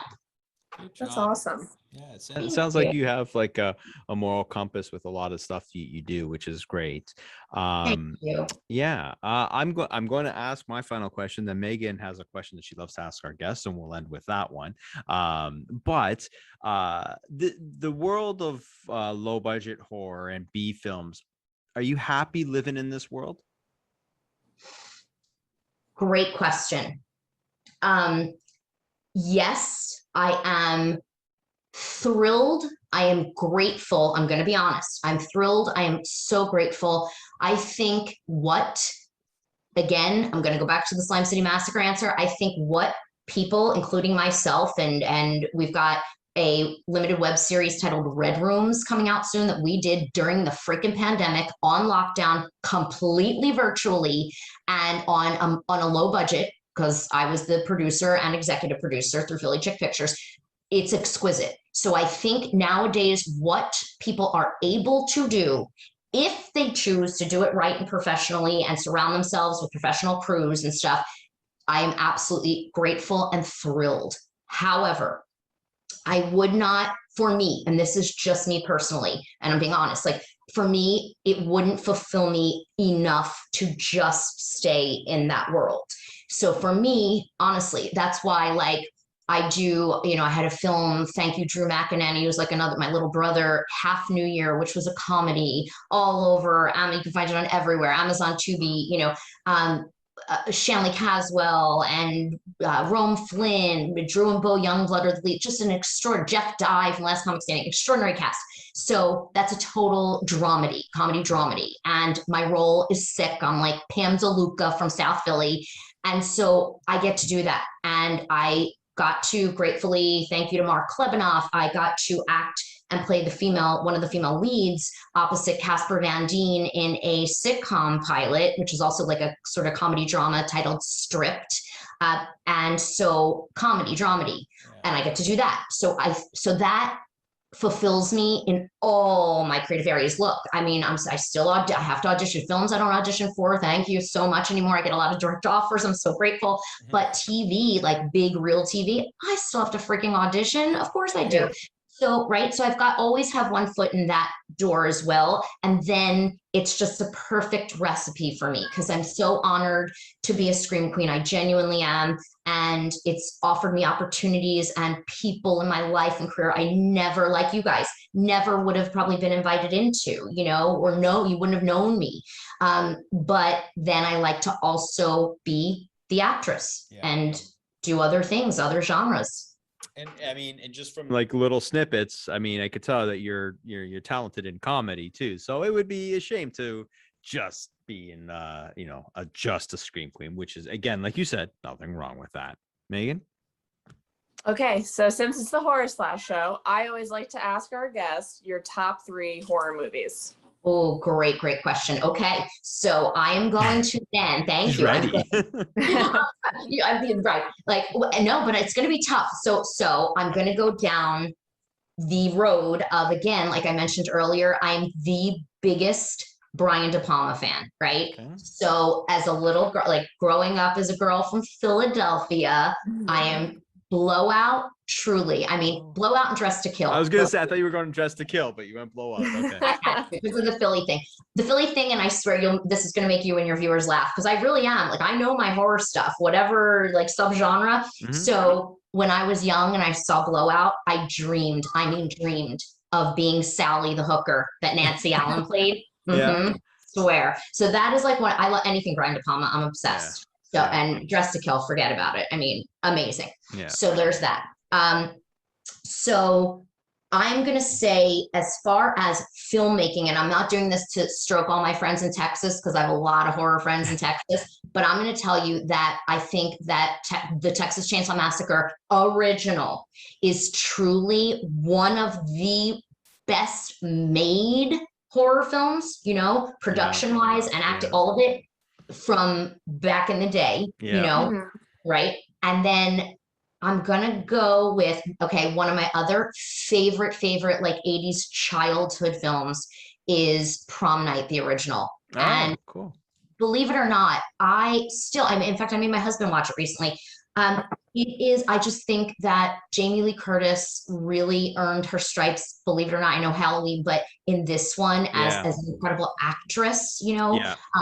Oh my gosh. I mean, wasn't it PJ Souls too? We were just talking about her today in a meeting, in a film I'm doing. So to me, I just remember Prom Night. I remember so many. Megan, you're killing me, because when American Werewolf in London was one of my favorites. I like the old, like the old school greats. And then this will shock you real quickly, and I'm shutting up. So I don't know, we don't have a lot of time. So I'm also a junkie of the French horror films. Oh, okay. Interesting. Right? You're the second person. No, the other person was Italian. Yeah. We've had Italian and French horror films now. I'm telling you, have you ever seen Inside? Oh my gosh. Oh, so I haven't, but so I shot this it was supposed to be like a web series. It was like a documentary, Women Who Effing Love Horror. And it was a whole bunch of women that love horror in media, and Megan was part of it. And I asked favorite films, and I got it from 3 people, and I was like, it's so random that a French film would be, you know. But so carry on. Sorry, I apologize. No, I'm glad you said that. Thank you. And here's the reason why, Megan. And if you haven't seen it, you guys need to see it. It's so female. It's female. You know, the 2 leads are female. It's so female empowering. It's hardcore. Yeah. So to me, and that's something I love about French horror. Inside, Martyrs, High Tension. You know, so those films to me, besides the cinematography and the aesthetic, stunning beauty, the women, like Martyrs, will crush you. I cried it is shocking, jarring, and like so powerful. They're just, for whatever reason, they're better made. Yeah. Right? Yeah. I mean, listen, there's actually, like, I watched this entire documentary, and she was a porn producer, but she was a French porn producer, and in French porn, like, they focus on the woman getting off and not the men. So like they have these really beautiful, intricate porns versus like America, where it's just like, and that's it. So it's like, it's super interesting how the 2 cultures treat women when it comes to that stuff. Can you do that again, Megan? Because that was great. It's gonna be my text tone. But yes, you are cinematically. They're just more sophisticated. That's the perfect word for it, is sophisticated. Well, I'd like to thank you so much, Brooke Lewis Bellas, for coming on the Horror Slash. Thank you. You're a fantastic guest, and I feel like, and I say this often, but I don't always mean it, I feel like I could talk to you for hours, and it just wouldn't get boring. So maybe we'll have to do this again. I'd be honored. We've got so much good stuff that will be coming out now the pandemic's settling, and I would be honored to come back on, and we of course chat on social media. So I'm in anytime. Awesome. Absolutely. Thank you so much. Thank you. Happy Halloween to all the viewers. That's right. October 1st is when this airs. So that's it. We're in the month now. So thank you very much. Thank you, guys. Good luck with future projects, and I can't wait to see them all. You too, Jason and Megan. Thank you. Bye, guys. Take care. Bye-bye. Bye. All right, so it's time to bring in Sassy Sledgehammer, Deandra, for all our horror news. Actual Sassy Sledgehammer, not the fake one. The real life, flesh and blood Sassy Sledgehammer. Hell yeah. Oh my gosh. Oh my god. Welcome. Look at you. I feel like every time we see you, your background is like more and more Halloween-ish. Well, this is what I haven't shown anybody this yet, but this was my project last week. Is just trying to get God. Beautiful. I love this. Organized as much as possible. I ordered the paint today for my sledgehammer so that I could redo it, and I want to put it there and then move the signs over that way. But I also have a hand thing that should be arriving the next couple of days to hold the glove up so everybody can see that. That's awesome. And then I ordered a bust to house a trick or treat Freddy mask that I have, and then I got a hat for him that's currently on Hal over in the corner. He's currently next to Freddy playing the role of Freddy, but you can't see him or his hat because it's all dark. But I love the here tour. we are. I love the tour. I just want to. Am I remembering correctly? Your significant other doesn't like horror. Not necessarily, but he will watch Must it. love that room. But it's his favorite room. But he also does like horror. Like he has the coolest American Psycho poster I've ever seen because he loves American Psycho, which is one of my favorites. And it's Patrick with the chainsaw going like whistling. And then he loves The Shining. So he's got Jack at the bar. So he has those couple of things. Cool. I like that Freddy painting. That's a unique one. Yeah, this is by not underscore n underscore artist underscore 13, I think is his username. I His don't name's know what Michael, the hell you just said. on Instagram. Michael. But yeah, his name is Michael, but yeah, he recreated that and I absolutely had to have it. Cool. Yeah, it's cool. And And then right next to it, I have all my signatures on my big poster, which I will continue to take to cons until I get absolutely everyone on it. I finally have Robert up in the corner, but Heather is right. She's right there. I love no matter what you say, you always like, I got to get Robert's right, but Heather's here.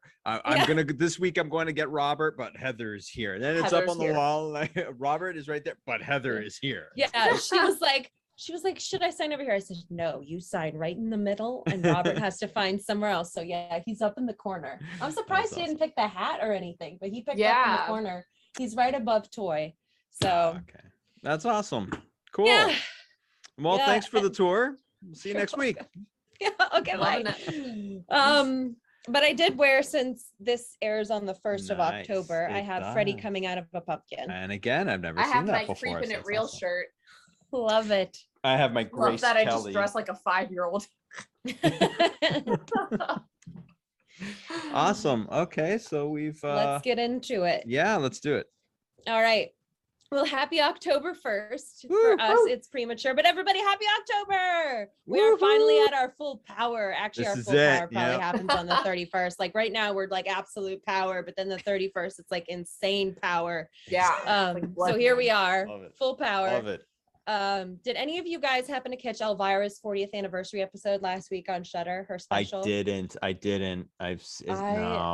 No. I only had an opportunity to watch the first half, so she showed her Elvira, Mistress of the Dark, and it was just fabulous to see her back again. I'm really hoping that they bring her back and that they have maybe a crossover with Joe Bob. Or just a bunch of horror hosts. I would just love to see her and Darcy even side by side. Yeah, I think that would be a tremendous that'd be great. And she looks amazing still. Like it's unreal. She does. And of course her memoir is out. It showed up on the mail for me last Friday, so I'm looking forward to reading that. She's making some news. Yeah, good for her coming out with finally feeling comfortable enough to say that she's been with a woman for the last 19 years. That's such a huge piece of news. I feel bad that they felt that they needed to hide it, but I'm glad it finally came out. So way to go, Elvira. On Long Island in New York, as if there's another Long Island, the Long Island Monster Gallery is now open to horror fans for the Halloween season in Mineola, New York, which I'm assuming is somewhere on Long Island. Mineola. There we go. I was born in Mineola. Oh, yes. Well, there's a monster museum opening in Mineola. That's awesome. It's dedicated to all things horror, Halloween, and monsters. The Long Island Monster Gallery features 2 floors of life-size monster replicas with over 30 creepy creations handcrafted by artists from around the globe. I'm so glad they waited until I had left New York. I was going to say, time to go for a visit. Time to visit your home. Let's go back. I do have a sister up there. Well, awesome. Hey, time to visit your sister. Yeah. VHS 94 will premiere October 6th on Shudder, which I've seen the previous version. This one looks very interesting. This still looks super creepy, so I'm looking forward to that. AMC Fear Fest begins today, Friday. Oh my God, Today, Friday. Celebrating its 25th anniversary this year, Fear Fest will feature over 680 hours of programming and more than 100 unique titles. It is like looking at now, Freeform is owned by Disney, of course, and it's just, I will watch their stuff. They don't have the good, creepy movies that they would have on, like Good Ghouls Gone Bad, The Hollow, which I'll watch those anyway. But those were just so great. But like Fear Fest is just jam-packed with all kinds of stuff. So just congratulations to AMC for knocking that out of the park. Nice. I've been hearing a lot about the movies Censor and Gaia at film festivals. A lot of Twitter's been talking about them, so they'll be coming to Hulu in October for Halloween. So everybody who's been interested in those can check those out. Peacock is trying to step up its game by loading up on horror on the road to Halloween, with over 20 classic monster movies recently being added ahead of the arrival of Halloween Kills on October 15th. So for everybody else who's subscribing to Peacock for Halloween Kills, you get to watch some other horror movies too if you don't own them. Very smart on their part. A handful of new horror movies are headed to theaters on the road to Halloween. Everything's the road to Halloween. Antlers, Last Night in Soho, and of course, Halloween Kills. But additionally, AMC Theaters has announced that they are celebrating the spooky season with these and other movies, teasing a special Thrills and Chills horror event that's running all October long. They're saying that there will be surprise horror screenings, so get your tickets for only $5 plus tax and join us for horror classics. And in the past, they have a lot of different cinemas have just shown horror movies on the big screen. I saw Scream on the big screen for the first time last year there. I've seen Nightmare on Elm Street through them, and just a couple of other ones. But check your local AMC, anybody. Megan Fox, The Renaissance, is going to be starring in the upcoming Johnny and Clyde, no real association that we know of with Bonnie and Clyde, a thriller which melds the crime, heist, and splatter subgenres into a decidedly wilder ride that is experienced by real-life outlaws, whose names are, of course, inspired by the film's title. She's back. Yeah. I will say I love Megan Fox in anything horror. Like, she is a horror queen. Like, that's where I want her. I don't need her anywhere else. Just stay in horror. Yeah, I mean, I'll watch her in anything. I loved her in New Girl. I mean, yeah, I will. Anything that has Megan Fox in it. I think the first time I ever saw her was Confessions of a Teenage Drama Queen with Lindsay Lohan. Oh my God, that movie. Yes, that was her. And I was watching it and I was like, oh my God, Megan Fox. But anything she's in, I'll watch. But definitely horror. I mean, so I'm looking forward to seeing that with her. She's trending up again. Well, it's because my friend went to Midtown Music Festival in Georgia and Machine Gun Kelly was playing. So when he was on stage, everybody was like, bring out Megan. Oh, really? Yeah. I would have done that too. From Crypt TV, Peacock's gateway horror series, The Girl in the Woods, is headed to the streaming service just in time for Halloween. Yet another thing for Peacock. It launches Thursday, October 21st, and all 8 episodes will drop at once. It apparently looks like a lot of fun. That's kind of a teens versus monsters, and people are comparing it to Fear Street. So if people like Netflix's Fear Street, then probably like this. I will definitely be checking that out and for my month-long subscription to Peacock. American Horror Story double feature is out, which I had no idea. I was just casually relaxing and I was like, oh, it's here now. Okay. All right. Well, apparently the first half, which was Red Tide, has concluded. I have not watched any of the episodes yet because, like I said, I just found out. If it snuck up on you, then then their promotions are lacking, because I mean, I knew that they had announced the titles, but it wasn't that long ago. Yeah. So I was like, okay, and then all of a sudden it's on TV, and I'm like, oh well, okay, that's great. So the first half is done, and I guess they're moving on to the second half, which is Death Valley, aliens, something to do with aliens. Stranger I didn't realize that they were splitting it like that. Yeah, they're doing 2. Yeah, 2 for 1. 2 for 1. All right. Stranger Things spinoff is reportedly being considered by Netflix. So that'll get a lot of the crowd. And Sci-Fi is set to air Slumber Party Massacre, the remake of The Slumber Party Massacre, on Saturday, October 16th at 9 p.m. Eastern Standard. So I would love to see that. I read a really positive review about that it's a good updating for the modern era. I love to watch horror remakes. I really do. And The Slumber Party Massacre is such a great movie. So I'm looking forward to seeing what they do. You're out? I'm out. Oh gosh, of course. As soon as you said my thing though is like, I agree with you. Take. I kind of like that though, where like I like watching remakes of horror movies, even if the remake sucks. Like I still like watching it.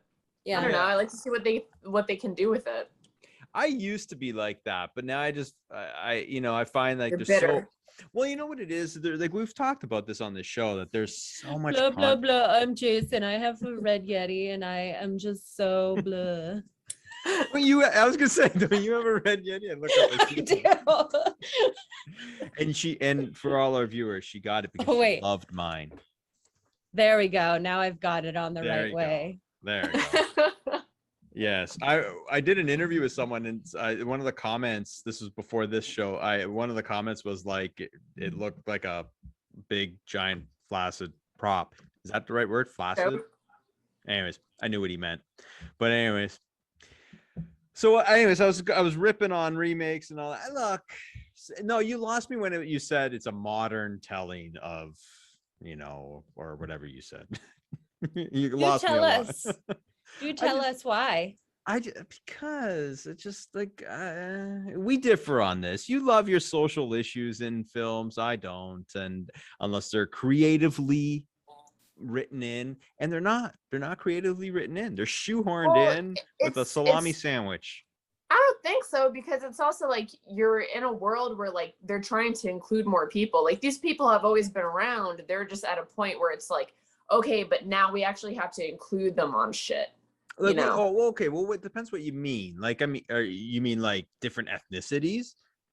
Just overall, like I think there's like so many different groups of people. What are you talking about? I just feel like there's like, there's different social topics that are shoehorned into plot points. If they're naturally in there, I got no problems. But I think a lot of movies, and maybe I'm wrong, but can you admit a lot of movies, that they're actually doing this because of a reason? So you mean instead of the political and social commentary being kind of a little more woven into like a symbolic nature, now it's in your face? Yeah. Like if you're going to put it in there, again, and we kind of talked about this earlier in the show, DeAndre, like with Cerina Vincent, like it's got to be in the writing. Like you can do this, and if you can't do it, then maybe it doesn't belong in there. But you can do this. You can creatively do these things without it being like a slap in the face where you're completely taken out of a film because you know what they're trying to do. That's what I'm saying. Crickets. Well, I have comments, but I'm gonna move on. Why? No, let's talk. Let's go. Well, sometimes I have a lot of male friends who happen to be cis white men, and they have the most problem with horror being straightforward. And I happen to think that sometimes it's because people feel attacked. Like watching the Black Christmas remake, it's a lot of people were like, oh, they're making men out to be the enemies and everything like that. And it's talking about the fears of women when coming into contact with fraternity boys, which is funny because I'm dating one. Me too. And I tell him all the time, I'm like, if we met in college, we would not be together. I know. He's like, what would you have thought of me? I was like, to be honest, I would have been like, a frat boy? Are you serious? I would have covered my drink and turned the fuck around. Yup. But I've noticed that a lot, that's a lot of qualms that people have. And I'm just wondering if it's because people feel called out, or because it's always been in horror. Is it just because people feel singled out? Like, watching Get Out, I know people have said, I have problems with it. They make, white people look evil. And it's like, well, this is, we kind of were evil for a lot of fucking years. And a lot of people are still, and it really calls it out, because these are a lot of other people telling stories now it's just not a lot of men who can then weave it in, you know, but it's really told from the perspective of a lot of different people, and a lot of them are still made by men, but they're still pretty relevant stories. I mean, Black Christmas, definitely some of that stuff, you know, A Boys Club, kind of So just to talk about Black Christmas, that is the prime example of what I'm talking about. It just, that is, I mean, I actually have, it's actually on, I recorded a show about my take on Black Christmas. That notwithstanding, see, my thing is that that's fine. What you're saying is doesn't offend me. I don't feel attacked, but why remake something? Come up with a creative, if it's for the now audience, create a now film, do it with a property that isn't pre-existing, because that automatically, I don't know, I kind of like that though. Cashing in on the name, right? Do it with something that is new, fresh, and I think the blowback will be a lot less. I don't know. I think it's nice to see it in two different points of views. Like, you can actually see history happen, and you can see society change by doing it that way, where you have it, you're remaking something with today's spin on it. I think that's kind of nice. And listen, and that's the thing, and that it'll have its audience and it'll have its people against it. Like, I mean, I'm not like, like, I mean, I know you're trying to be delicate in what, classifying me into a certain group. You know me, I'm grumpy with films, like, in more than one way. That's for sure. So for me, it's the retelling of a story with the modern spin of society. I'm just like, not for me. And I can see that. I know that a lot of people were like, Black Christmas was different enough that it could have been given a different title, but basically 100%. Been the same movie, which is very interesting, because there are a lot of sorority horror movies. A lot. Realistically, there are tons. Yeah. And so it could have been given a different title. They were probably just doing the easy, because I mean, when you can make a story but still play it kind of safe when you get a remake with the same or similar, very similar title. It'd be like, if somebody remade A Nightmare on Elm Street again, just called it Nightmare on Elm Street and left out the A, it would be that same sort of thing. Which, if anybody's out there, don't forget to put me as least as an extra. Anywho, time to get to the results of everything last week, and I felt that these are pretty interesting and, for the most part, kind of close. Awesome. Do you think horror is sex positive toward women? On Twitter, most people said yes, but only 52%. And on Instagram, that's 51%. So it's nearly neck and neck there. Yeah. That was a good one. I asked some people why they thought that, and they said, well, because it hasn't been before, like the slasher subgenre was very much punishing people for owning their sexuality. I didn't get a lot of feedback, but I was kind of surprised at that, given at least my audience on both platforms and how people are. I would have assumed that there would have been a little bit more of a yes. I would love to talk to more people about that. I really want to get into that. That was a good one. And learn. So we did a good one. A good one. Yeah. Dracula or Frankenstein? Ooh. Most people on Twitter said Dracula at 60%, and on Instagram, Dracula again at 68%. Wow. I had no idea that Dracula was so much more popular. Yeah, I did not either. Listen, I mean, I love them both, and I'm a huge Universal Monsters fan. And I go back and forth. I think the original Frankenstein is a better film. But the first 20 minutes of the original Dracula is like 20 of my favorite minutes in all of movies. And it's really hard. It's really, really, really hard. I think just at the end of the day, I think more women, and I could be wrong, find the sex appeal in Dracula over the sex appeal in Frankenstein. I think that could be the tipping point. I think it's more because I see Frankenstein as like a puppy dog, and he doesn't understand. He's like a fucking Saint Bernard. He doesn't know what he's doing wrong. So I think I had it more like sympathetic. Empathy, like I want to be a mom and take care of you instead of like what my loins were thinking. I think a lot with my loins. So it's like the Dracula versus Frankenstein is very much like a Freddy versus Jason. I feel because Jason to me, I just want to be like, come here, let me hug you. Whereas with Freddy, right? I'm like, come over here into my dreams and more. Well, it's ever since the bathtub scene, like you just can't not. Yeah. Cool. That's two good ones right there. We've got one more. We've got one more. 3. The last one is The Road to Halloween, which is more gross, black licorice or candy corn. And in both instances, one was 60% and the other one was 56%. People hated black licorice more. Yep. Wow. Yeah. So black licorice, you suck. Yeah, and that was a Deandra. That was a Deandra inspired poll right there. Those were her two hated candies, but black licorice. It's close, man. It's close. People find them both gross. And we all Megan, you didn't like candy corn either, did you, or do you? I don't like either of them. Black licorice, I just did too much Jaeger back in the day, and I've ruined myself. Yeah. All right. I did not do too much Jaeger, but I do not want to do Jaeger because of black licorice. Yeah. So, yeah, I can't do that stuff. Well, and that is it. That is awesome. Wow. Those were good. That was good. I enjoyed. I was really excited to see with the poll results. I do find it fascinating, that first one.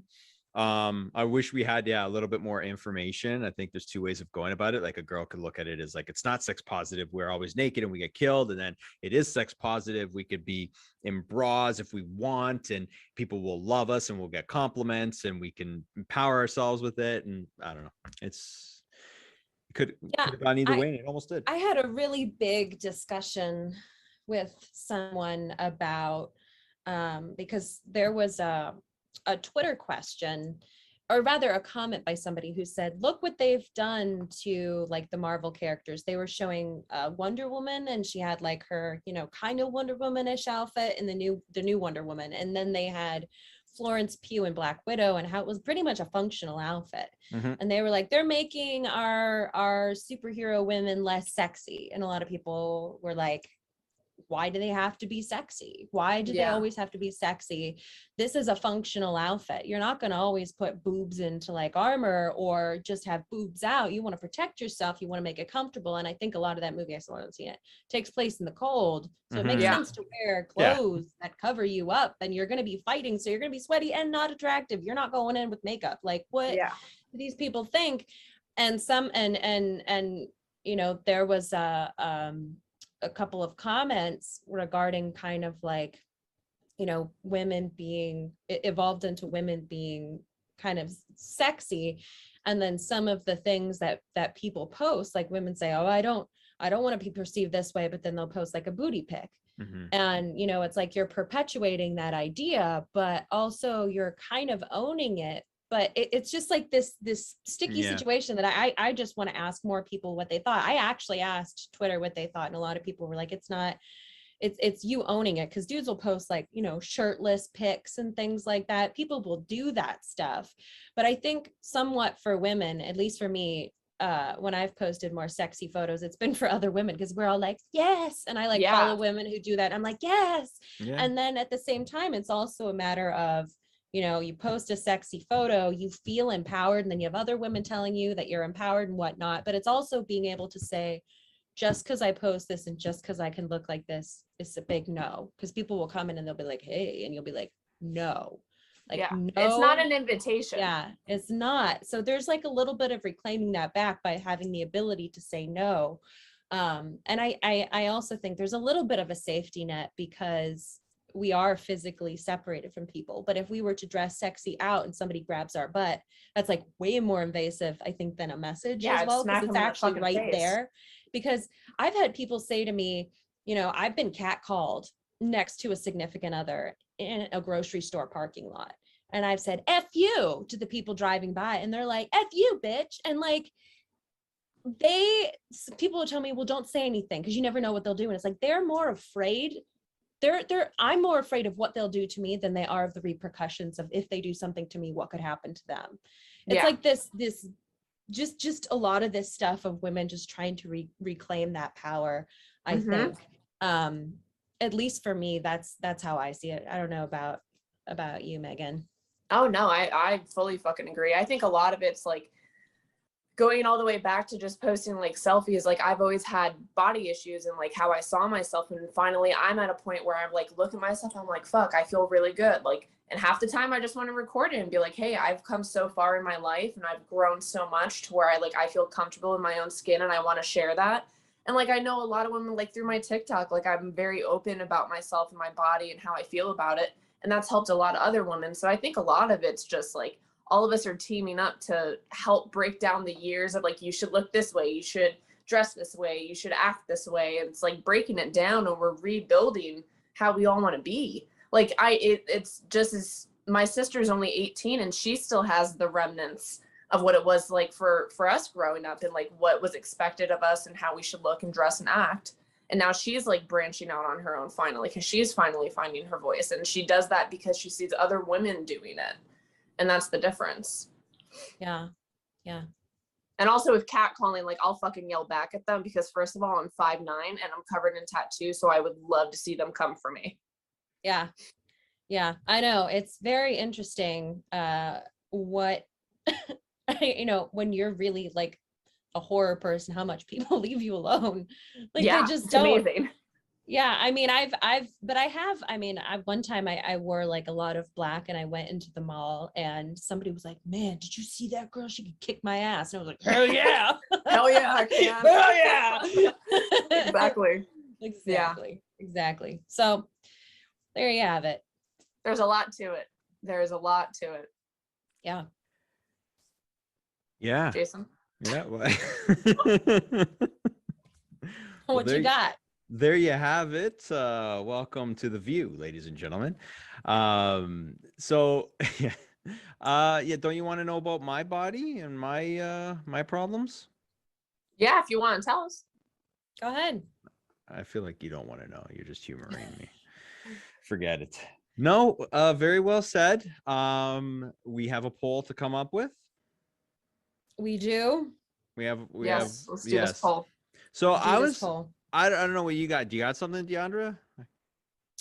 Well, I have been to let one of my polls rip this week because I just got super curious last week while we were off, and I polled the audience. I can't even remember what it was about.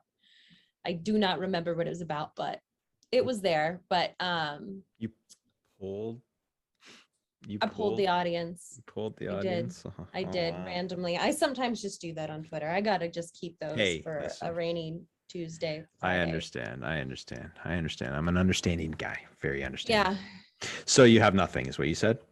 Basically, but since it's October, we can unleash some of the polls that we've talked about before. Like, since it's October 1st, do you have your Halloween costume picked out? Mm-hmm. You know what you're going to be, because a friend texted me this week and she was like, I finally figured it out. And I was like, congratulations. So I'm wondering if people are still deciding or if they know, because it's October 1st. Like, are you ready to go on October 1st? Or are you still wishy-washy? Let me know. Let's find out. We could do that. Also, I was thinking, in contrast to your least favorite candy, what would be your most favorite candy to get in Halloween? Like when you go trick-or-treating, what's the best like you look in there and you're like, oh heck yeah. Let's go. What are yours? I'm a big fan of the Take 5. Take 5. Okay. Okay. I think I'm just a Reese's girl, like especially when it's like the shaped Reese's, because it's a perfect combination of peanut butter and chocolate. Do you like the pumpkin shape? Yeah. I put them in the freezer. I put them in the freezer. No, I don't freeze my candy. Ooh. Yeah, I started with the fridge and then it got escalated to the freezer. So what's yours? I don't know, Twix. Black licorice. Twix or Reese peanut butter cups. It's tough. Black licorice. Yeah, I'm not gonna go there. That's why I buy the pumpkin Reese's every year, especially for the kids, because not only do a lot of people like the chocolate and the peanut butter, but it's the pumpkin shape that really gives it away. Like I try to only get the Halloween candy, like gumball eyes, gummy fingers. Oh, really? Oh, the witch Kit Kats though, and then I get regular Kit Kats, but like the witch, the green, and it still tastes like marshmallows, so it's pretty darn good. So, and then just a lot of the pumpkin, because I want to have the best candy. Like I ain't passing out just mini little Snickers. Like that Snickers gonna have a witch on it or something. That's awesome. I like that. That's so you. Good for you. All right, so we've got do you have your Halloween costume and then your favorite Halloween candy? Sure. I want to throw one out there that's not Halloween. I want to throw this out there because I think it's a really good question, but I don't know if it's good for you to post it because, well, okay, I'll tell you the question and then I'll tell you why. I think a good question is, what is your favorite horror franchise? But I'm thinking if you post it, you're so nightmare heavy on your thing that it would just be a wash for nightmare. Well, what if we give the option of Stephen King or Wes Craven? Stephen King. Well, I would think John Carpenter or Wes Craven. No? I don't know. Because Stephen King doesn't direct. I feel like Carpenter isn't as much. I feel like the other two sort of have their they have like full fucking universes of shit. Like they go big. They do. Well, I don't know. And they cover multiple different kinds, I think. Stephen King, John Carpenter, or Wes Craven. I don't see. My thing is like Stephen King is a writer. The other guys are filmmakers. But it's like Stephen King based movies, I guess is what I'm coming from. That's a question too. Do you like? I don't mean the books. I mean like I'm not going to compare a book with the movie, but I mean Stephen King movies versus Wes Craven movies. Ooh, we could do what since we did mention horror remakes or book, like what horror movie was better than the book, or which horror remake do you like more than the original? Oh, I like that one. I think that's a good one. That's Everyone's gonna be like, the thing, and I'm gonna be like, yeah, you know what? You know what? It's a good question, but you may have just answered it. It might be like 90% the thing. The thing. Because I mean, it buries the original, and it's like got this like massive following. House on Haunted Hill. Yeah. Yeah, I didn't even think of The Thing, to be honest. It's my favorite horror film of all time. I didn't even think of it as, until you mentioned it. But now that you mention it, I don't know if that question's going to work because of that. What was the other question before that? What's your favorite movie adaptation of a book? Or we could do that. Like which horror adaptation of a book did you like more than the book, or something like that? Or which horror movie adaptation of a book was better than the book? Did you like best? Yeah. Something along those lines. I'm trying to think if there's an obvious answer, like The Thing was. I feel like it's probably going to be a Stephen King thing. Like I think it's going to be it. Probably. Yeah. Hey, listen, The Shining is like night and day, right? Like the movie is so different from the book, to the point where Stephen King actually loathes the movie. Yeah. What if we took two Stephen King movies as well? I think that'd be sort of a nice. So what, like put them against each other kind of thing? Yeah, I'd be curious on that. Okay. You have just because I feel like we've hit so much of like the classic 80s, I think it'd be interesting to dip into Stephen King just a little bit. Okay, what Stephen King films? I'm gonna put It and Shining against each other. It and Shining? Or Pet Sematary and Shining. I think maybe those two would be a little bit more comparable. I was gonna say It and Pet Sematary. Oh, okay. We'll have to put the years beside them. Yeah, because I again, I'm not putting any of this new one. No, it has to be like OG Stephen King. Yeah, and I could be wrong. I could be wrong, but I think Shining would kill anything that it goes against. I think so. Based on my followers, I know that.